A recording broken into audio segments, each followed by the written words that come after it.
In the last few years, more elephants have been killed in Africa for their ivory tusks than ever before. Here is an elephant which was killed by poachers.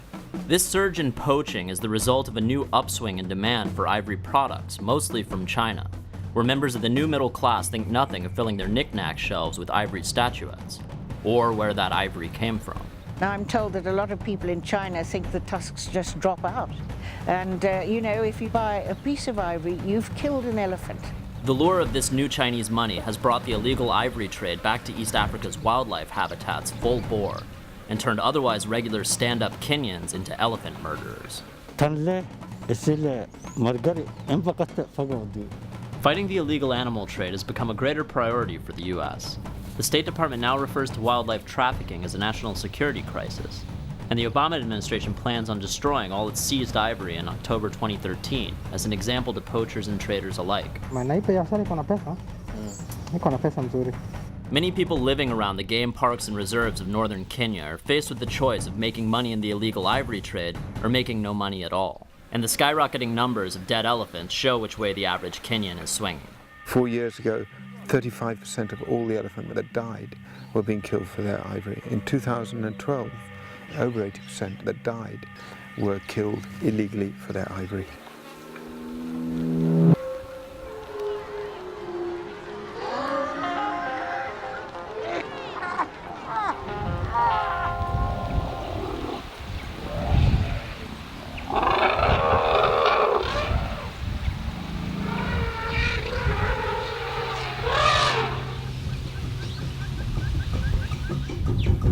This is the Samburu National Reserve, 63 square miles of pristine East Kenyan savanna on the Owasso-Nagiro River, home to lions, cheetah, ostriches, dik-diks, bee-eaters, and hundreds of elephants.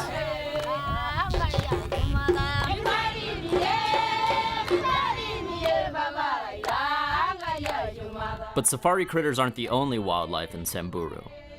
Small towns and villages of huts dot the reserve's periphery. We are very poor, illiterate people in Kenya. Most of these communities are firmly impoverished, and the money to be gained from poaching is often too tempting to resist. You've got something just walking around with thousands of dollars on the front of its nose, and somebody's in, you know, the depth of poverty. They're going to kill it. This poacher lives near the reserve and has hunted and killed 8 elephants using some of the most primitive means available. Munarusha, sunaona hizi bow ile hivi. Yote mnazirusha, mnazitawanisha, zingine zitapotea. Sasa amongst zikipotea mnaangalia ile iko na trunk kubwa.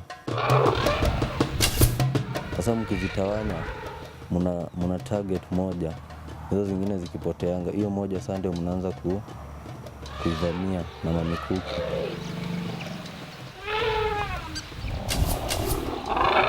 The next step involves a poison-tipped spear, using venom secreted by a local swamp frog.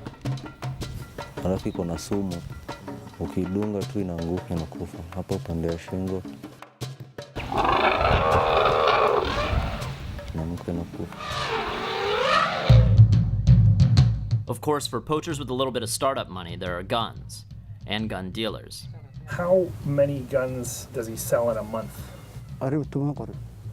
Our weapons dealer sells his rifles for around $100 a piece, which is a fortune by local economic standards, but a fraction of the money that can be made from just one elephant. It could be used for elephant poaching.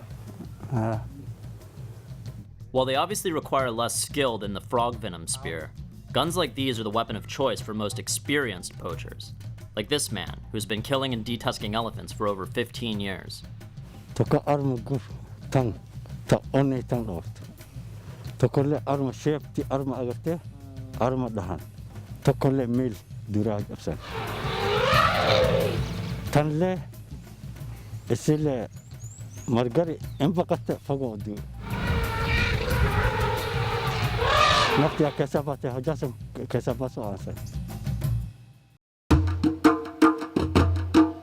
After a poacher finishes his kill, he and his crew remove the tusks with machetes. The tusks are then stashed close to the elephant corpse for safekeeping. Mara mingi huwa tuibebi hiyo siku. Hapo tu kwa hiyo park kama tu kwa hiyo msitu mnachimbia tu mahali mnachimba. Once park authorities have investigated the area and hyenas have eaten all the elephant meat, poachers return to the site of the kill, dig up their tusks, and bring them to a dealer. Kama naipe biashara iko na pesa. Iko na pesa mzuri. This dealer was looking to unload a single tusk when we met him. Hii kitu nilipata kama mwezi moja na nusu iliyopita. Ilikuwa mbili.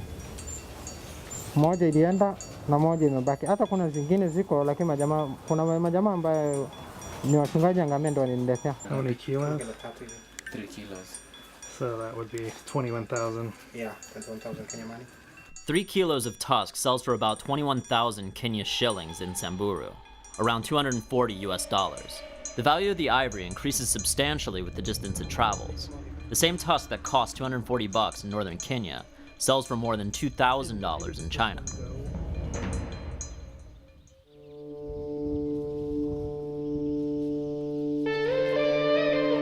While most of Kenya's illegal ivory goes to Asia these days, in the 80s it was Western demand that drove the elephant poaching trade and led to the establishment of the African anti-poaching movement. I'm a wildlife person, and I live for wildlife, and so for me the hurt was these animals dying, and just the tusks being cut off and left to rot. I watched how government worked, and it was too big for government. Our country is just too big and wild. These are tough people living in a very harsh landscape. If anybody who lived in here poached elephants, what would you think of them? I think that he's not a good person. Ian used the local tribesmen's sense of compassion and self-sufficiency as the building blocks for his organization. My feeling was that the strength and the power here was within the local community. If a community that lived on that land really came together as a cohesive group and said, no poaching, we're going to stop it, they would have the capacity to stop it. It's conservation run by the communities themselves in their own interests, rather than by government or private landowners.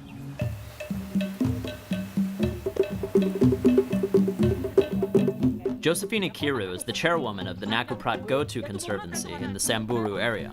The main reasons that we started a conservancy was just because there was a lot of poaching here. Nakuprat Go-To's main mission these days is taking poachers and would-be poachers alike and turning them from elephant slaughterers into elephant saviors. It's not Africans buying ivory, it's wealthy people buying ivory. And wealthy people buying Africa's ivory is turning good people into bad people. Amamanga araniga bartoton bara ya bernia tengete atonto mudia amamna baja kama walikintini arnan lakini urwelu ni walikintini ajokan. Faida yetu ni pembe, kama ndovu tunatoa pembe, wengine tunaoa tunakula nyama. These new wildlife rangers are now protecting the same elephants they used to kill, with guns provided by the Northern Rangelands Trust.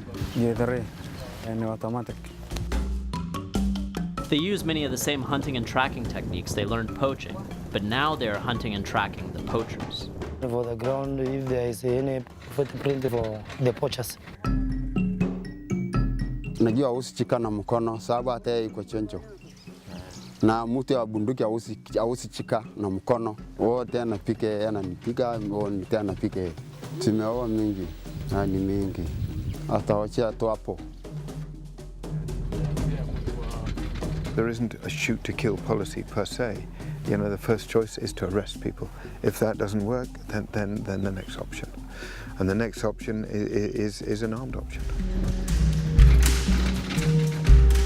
This is a hard country, and we're dealing with illegal firearms and criminals. This isn't a soft option here. How many times did rangers shoot at him? Tulipigana kabisa mara nyingi sana. Julius Lokinyi used to be known as the best poacher in Samburu. Despite his reputation and earnings in the ivory trade, Josephina Kiru and her conservancy convinced him to give up poaching for good and become a ranger. Unfortunately, money, or specifically the lack of money, is still a major issue. Sasa kalau mnakula abuni ada kita mara kalau buat baru kan sapas yang ada pion nane bila nanyota ni mia. Anaajiriwa ama ataandikwa ufuate kitu kidogo, lakini bado hatunangoja tu. Fanya kazi ya volunteer, pesa itakuja. The head ranger and driver both make a low salary, but when we met them, the other rangers hadn't been paid anything at all. Bila hiyo kitu yote, sasa sioni mzuri sana. Nakaa tu nasema wache tu kama hii kitu itakuja ama ile kitu ndaosa panya rudisha hivyo ni njia. Sasa chakula ikikosa kwa roho yangu ziki mzuri kwa sababu mnaichunga. Poverty is rife across Africa, and so conservation isn't the golden goose that's going to solve everything here, but it's just part of the puzzle. Kitu ya kwanza hata leo ningekuwa na uwezo, kwanza hii kitu ni mnyama, especially hii kitu ni mnyama na hafai kuuawa, na akiendelea kuuawa ataisha. Na leo kusema kweli ningekuwa na uwezo ningezuia hata majamaa wangu wote, ningeambia wawachana na hii kitu, kwa vile bado hata sio mzuri, itakuwa nuksi hata kwa Mungu. Hata kula kitu kama ni kama unakula huyo mnyama, unajua sio mzuri. Sasa leo ningekuwa na uwezo hata kuambia majamaa wachana na hii kitu, ningelifanya. Sipendi, ni venye tu hauna otherwise. Hauna njia nyingine ya kufanya. Ukienda kusema ni kuuza makaa, unauza pesa kidogo, hata itoshi familia. Wajah hari argad, arba infedo dukisa en la kisah siyedet. Mai dia, kebawa kan kena gawa khai, kala kita bagi kena akarang tome, kena kita kada lo kena akarang tome osa babu. Antone pe kena kita gawa khai ala sema kena dari akarang tome osa nomor boni ka boni kira bang tome.